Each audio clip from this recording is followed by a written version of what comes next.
Very crispy mga guys. Hello mga guys, magandang araw. For today's video, magluluto tayo ng ayan. Alam mga guys na fresh. Ayan, may natira dun sa ginawa naming bagoong. I-update ko na lang kayo mga guys kung naging bagoong ngayong isang timba. So, gagawin natin siyang ukoy ngayon. Yes mga guys, syempre, lagyan muna natin ng mga pampalasa. Asin, yung sibuyas at bawang. Yung paminta mga guys na, ayan, kalalaki ng crack niya.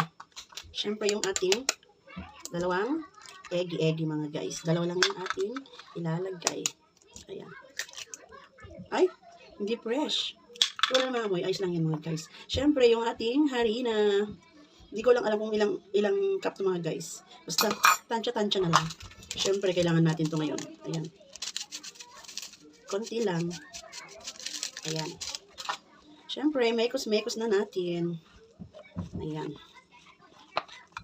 Siyempre, charan mga guys, ganito na yung kanyang texture. Ayan.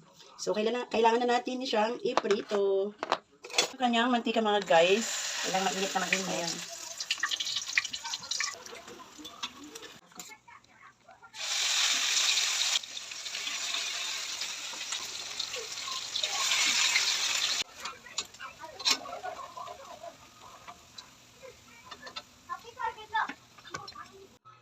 At eto na nga mga guys, luto na. Thank you Lord para sa pagkain na to. Amen. At syempre mga guys, ito na yung pinaka-exciting part sa lahat. Pagkatapos magluto, ayan, kainan na. Ayan mga guys, yung aking sausawan na.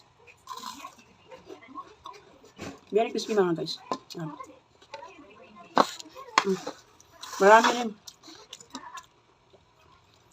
Manghang yung suka.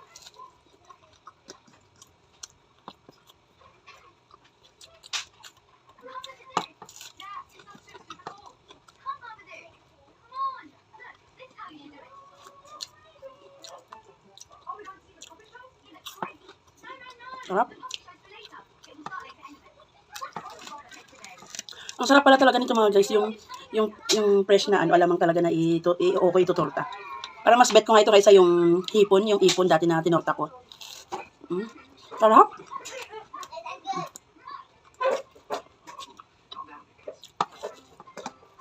Sarap naman ito.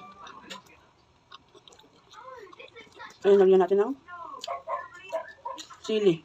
Ayan, may sili. Ay, ano?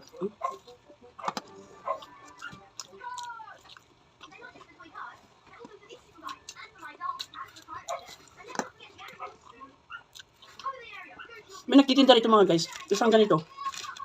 10 pesos. Pero masarap talaga siya. Masarap iulam. The best pang ulam. Totoo lang.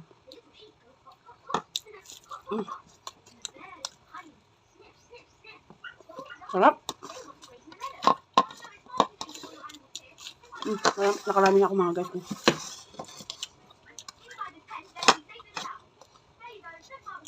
Ayan, lagyan natin ng sili. Yummy. Pinawisan na ako guys. Sarap kasi.